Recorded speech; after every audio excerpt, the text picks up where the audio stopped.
పేరే తెలియని ప్రజలు ఎందరు ఉన్నారు. నా ప్రేమను వారికి కొందరు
వెతుకుతిగా ఎవరైనా మీలో ఎవరైనా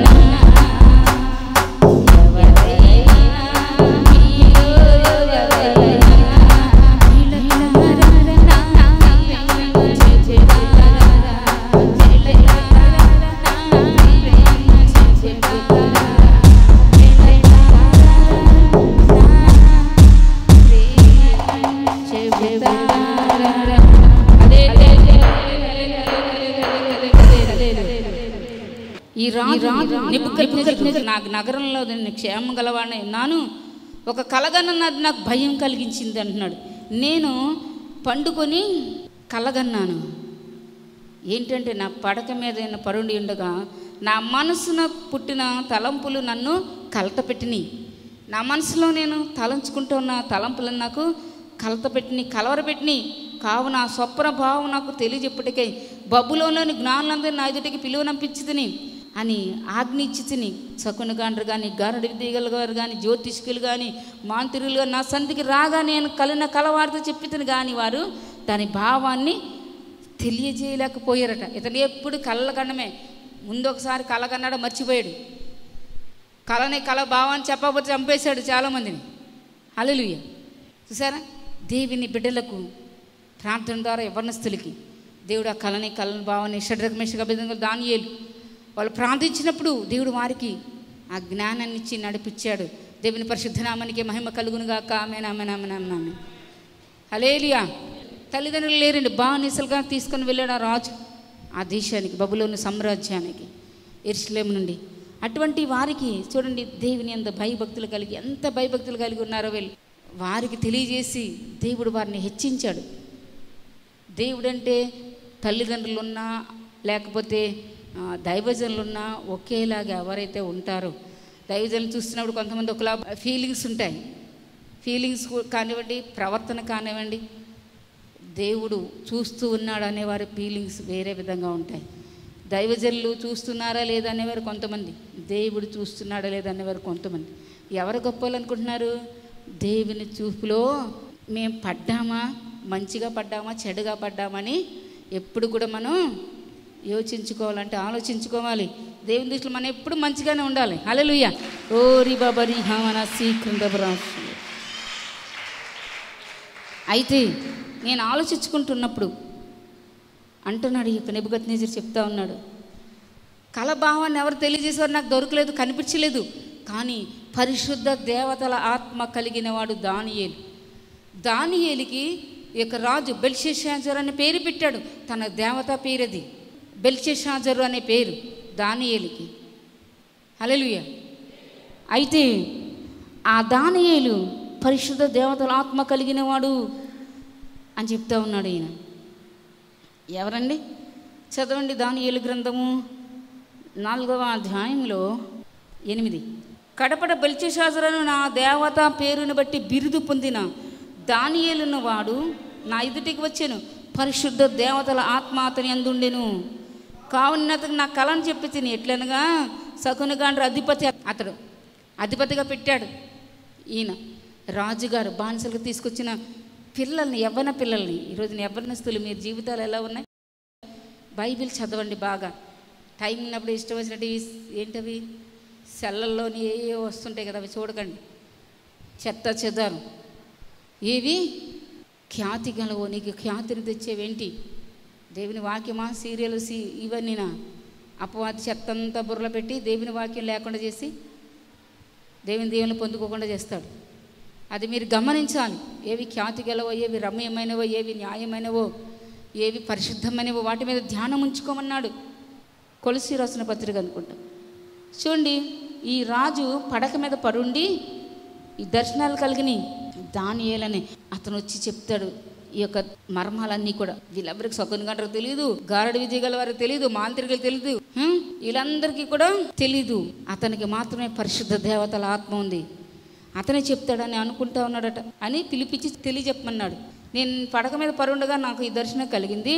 నేను చూడగా భూమి మధ్యను మిగిలి ఎత్తుగల ఒక చెట్టు కనబడింది. ఆ చెట్టు వృద్ధి పొంది మహా బ్రహ్మాండమైన అయిపోయిందట. బ్రహ్మాండమైన చెట్టు అయిపోయిందట.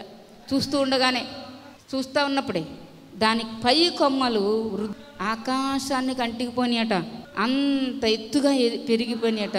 దాని కొమ్మల నీడలో కిందకి భూతలాన్ని కూడా విశాలంగా ఉందట, ఎత్తుగా ఉన్నాయి.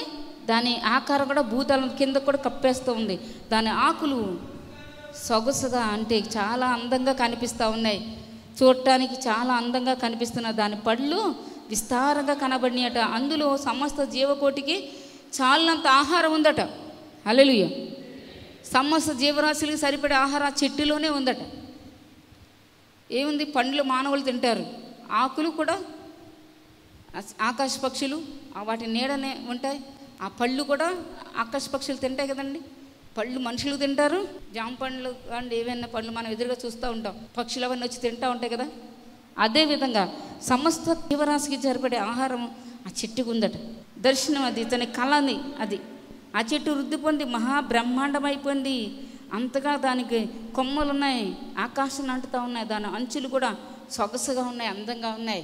అప్పుడు ఆకుల్ని చేత ఈ యొక్క దాని మీద ఏమున్నాయో పక్షులు కనబడకుండా, నీడగా ఉన్నాయి, వర్షం పడకుండా ఎండ పడకుండా వాటి నీడని పక్షులన్నీ దాక్కొని జీవిస్తూ ఉన్నాయట.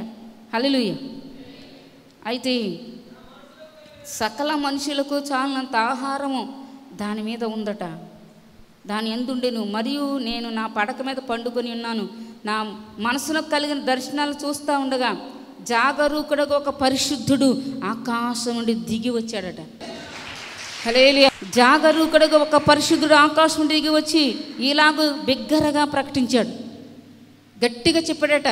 పరిశుద్ధుడైన దేవుని దూత వచ్చి ఏం చెప్పాడు, ఈ చెట్టును నరికి దాని కొమ్మలను కొట్టి దాని ఆకులు తీసివేసి దాని పండ్లను పారవేయండి, పశువులను దాని నీడ నుండి తోలివేయండి. దాని నీడలో ఉన్న పశువులను కూడా తోలేసేయాలి మీరు. దాని కొమ్మల్ని ఎదగనీయకుండా కొట్టాలి, పక్షులన్నింటినీ ఎగరగొట్టేయాలి. అయితే అది మంచునకు తడిసి పశువుల వలె పచ్చికలో నివసించినట్లు దాని మొద్దును మాత్రం ఇనుము ఇత్తడి కర్రతో కట్టించి పొలములోని గడ్డి పాలన్నట్లు దాన్ని భూమిలో విడిచిపెట్టండి అని ఒక స్వరము జాగరూకుడుగా పరిశుద్ధుడని వచ్చి చెప్తా ఉన్నాడు. ఇదంతా రాజుగారు చూస్తూ ఉన్నారు. అతనికి భయం కలిగింది. 7 కాలాలు వరకు దానికి ఉన్న మానవ మనస్సునకు బదులుగా పశువుల మనసు దానికి ఇవ్వబడింది. అంటే ఈ రాజు గురించే 7 సంవత్సరాలు చూసారా, మానవ మనసు తీసేసి పశువులకుండే మనస్సుని దేవుడు ఎవరికి ఇచ్చాడు? ఈ నెబుకద్నెజరు రాజుకి. ఇదంతా నేనే చేశాను, నేనే అనుకున్నాడు. దేవుడు చేయకుండా ఏ మనిషి ఏమి చేయలేడు. హల్లెలూయా. దేవుడు చేయిస్తేనే ఎవరి చేతనైనా అది జరుగే పని.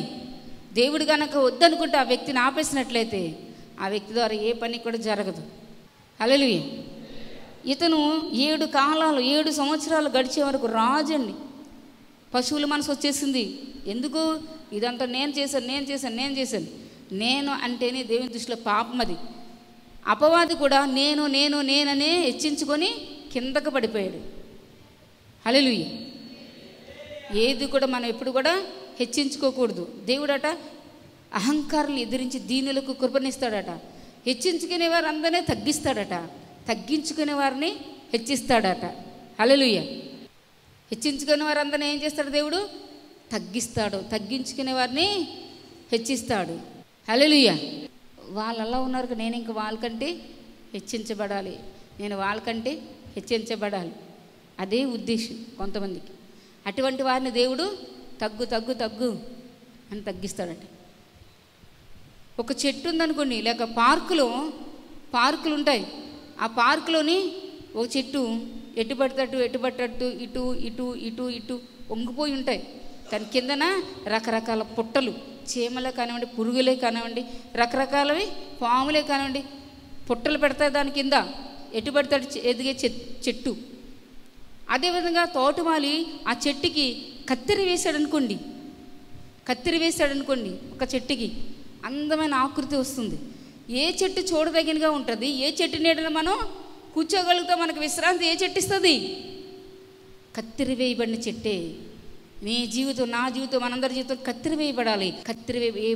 ఏది పడితే అది మాట్లాడకూడదు, ఏది పడితే అది పలకకూడదు, ఏది పడితే అది నువ్వు తినకూడదు కూడా. హల్లెలూయా.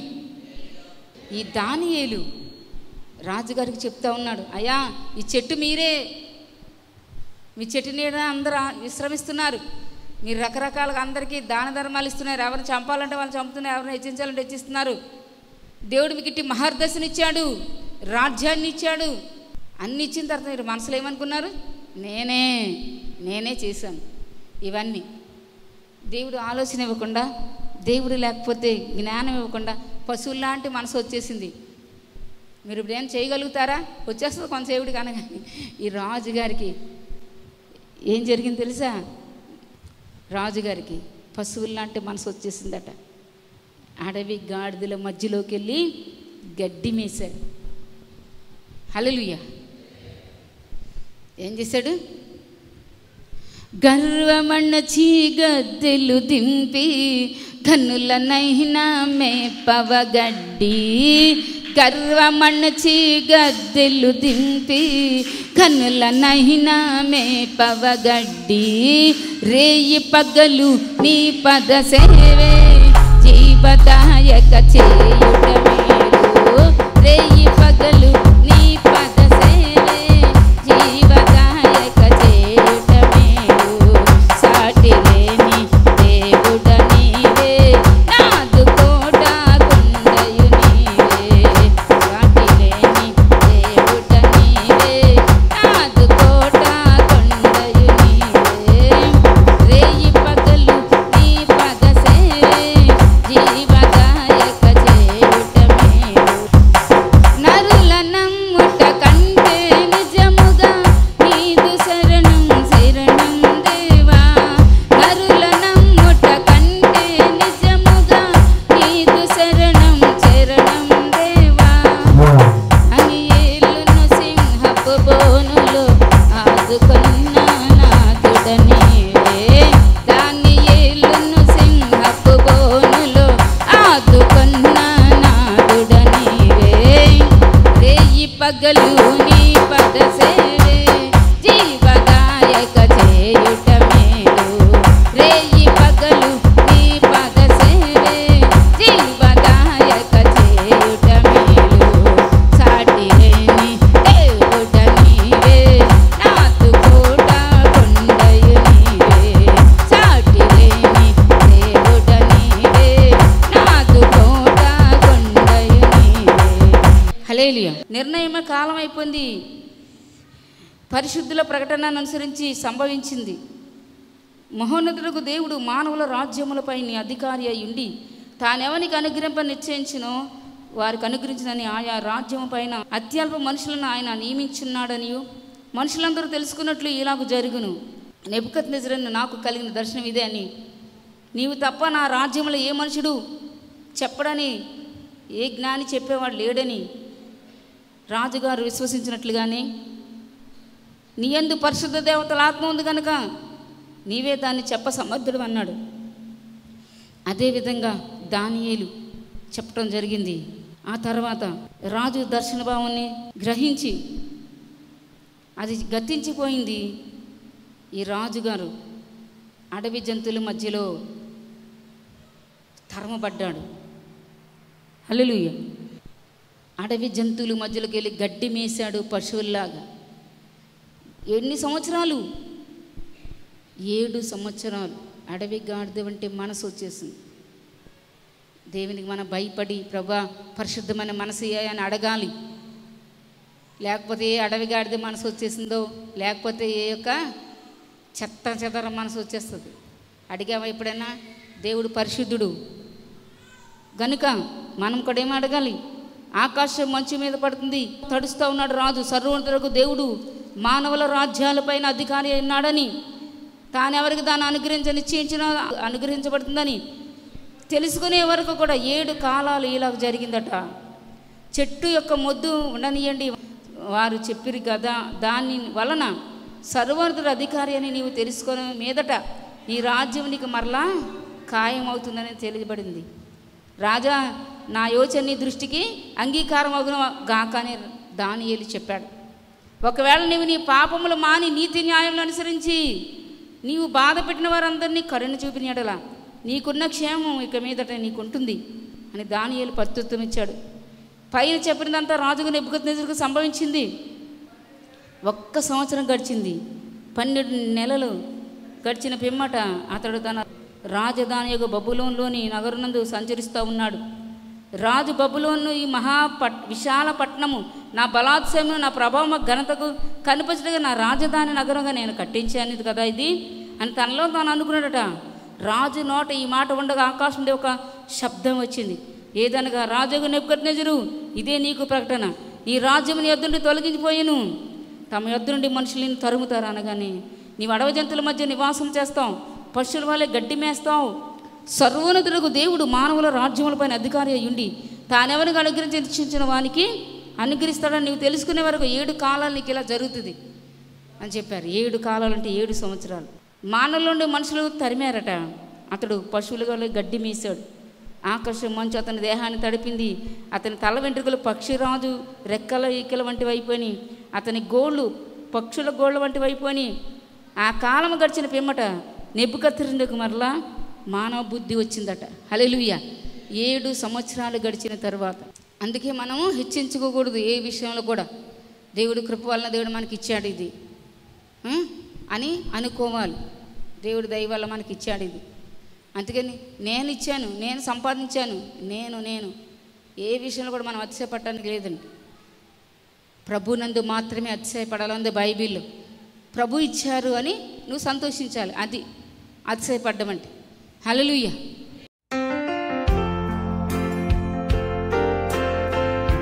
మంగళవారం అంటే నేను సచివాలయంలో పని ఉండి సచివాలయానికి వెళ్ళిపోయాను. అయితే మధ్యాహ్నం వచ్చేటప్పటికి మధ్యాహ్నం 12 ఆ టైంలో పిల్లోడికి వాంతులు అయిపోతున్నాయి. వాంతులు అయిపోతుంటే అదే మామూలుగా వాలిపోయి వాంతులు చేసుకుంటున్నాడు. వాంతులు చేసుకుంటుంటే నేను వచ్చేటప్పటికి పర్లా కొద్ది బాగానే ఉందని చెప్పి ఎత్తుకుని మంచం మీద పడుకోబెట్టాను. మంచం మీద పడుకోబెట్టి అది భోంచేద్దామని చెప్పి కింద కూర్చున్నాము. కూర్చోగానే మోషన్స్ అయిపోతున్నాయి. మోషన్స్ అయిపోతుంటే అంటే వాంతులు మోషన్స్ ఒకసారి అయితే డేంజర్ బాగా. నేను చిన్నప్పుడు చదువుకునేప్పుడు అదే 3వ తరగతి 4వ తరగతి చదివే పిల్లలు అలాగే వాంతులు మోషన్స్ అయ్యి మా ఎదురుగానే చాలామంది చనిపోయారు అట్లాగే సడన్గానే. అయితే నాకు ఇక భయం వేసి బొంటిమిల్లో హాస్పిటల్ ఉంటే హాస్పిటల్ తీసుకెళ్ళాను. అయితే అతను ఏం కాదులే అని చెప్పి మామూలుగా ఇంజక్షన్ చేశారు. ఇంజక్షన్ చేయగానే మళ్ళీ మోషన్స్ ఎలా అంటే వాటర్ లాగా మంచినీళ్ళు లాగానే మోషన్స్ అయిపోతున్నాయి. పిల్లోడు సోలిపోయాడు మాట. ఫుడ్లో ఏదో పాయిజన్ ఉంది, చిన్నపిల్లల డాక్టర్ దగ్గర తీసుకెళ్ళిపో, లేకపోతే డేంజర్ అయ్యా, అర్జెంటుగా తీసుకెళ్ళిపో అన్నాడు. ఇక నాకు కాళ్ళు చేతులు ఒళ్ళంతా చల్లబడిపోయింది. ఇక ఏం చేయాలో అర్థం కాల. మా అమ్మ దగ్గరికి తీసుకెళ్ళాను. మా అమ్మ దగ్గరికి తీసుకెళ్తే మా అమ్మ అలా ఉండగానే వాటర్ లాగా విరోచనాలు అయిపోతున్నాయి. పిల్లోడు ఇక సోలిపోయాడు, పడిపోయాడు. ఇక వెంటనే భయం వేసి అమ్మగారికి ఫోన్ చేశాను. అమ్మగారు ప్రార్థన చేశారు. అమ్మగారు ప్రార్థన చేశాక బాగుంది. అమ్మగారు కూడా ప్రార్థన చేసి చెప్పారు. అమ్మగారు ఏం కాదు సమయాలు, ఏం కాదు ప్రార్థన చేశాం కదా, ఏం కాదు అన్నారు. నేను అనుకున్నాను పిల్లోడేమో మొత్తం అయిపోయింది, నేను ఇంకా పిల్లోడు బ్రతకడు అనుకున్నాను. అమ్మగారు ఏంటి ఇలా అన్నారు, పిల్లోడిని చూడలేదు కదా, ఇలా అన్నారు ఏంటా అనుకున్నా. కానీ అమ్మగారు అన్న మాట వల్లే పిల్లోడు ఈరోజు ఇలా ఉన్నాడు. అయినా యేసయ్య ఈ రకంగా బిడ్డను బ్రతికించాడు అమ్మగారి ప్రార్థన వల్ల. ఈ చిన్న సాక్షిని దేవుడు దీవించును గాక. హల్లెలూయా. దేవుని పరిశుద్ధ నామానికి మహిమ, ఆయన నామానికి మహిమ కలుగును గాక. ఆమేన్, ఆమేన్, ఆమేన్, ఆమేన్. చూడండి, చిన్నపిల్లలకి విశ్వాసం తెలియదు, పెద్దవాళ్ళు విశ్వాసం ఉంచాలి. దేవుడు మనకు సహాయం చేస్తారు. ప్రార్థన చేశాం కదా, ఇంతకు మించి చేశాడు దేవుడని. ఎవరి విశ్వాసాన్ని బట్టి వారు దీవించబడతారు. హల్లెలూయా. చిన్నపిల్లలకి వామిటింగ్స్, మోషన్స్ అంటే చిన్న విషయం కాదండి. చూసారా, కలరా అంటారు ఆ వ్యాధి పేరు. దేవుని మహాకృపను బట్టి దేవుడు ఆ బిడ్డకి సహాయం చేశారు, స్వస్థపరిచారు. ఏదన్నా ప్రార్థన ద్వారా సమస్తము కూడా దేవుడు సహాయం చేస్తారు. విశ్వాసం ఉంచాలి. హల్లెలూయా.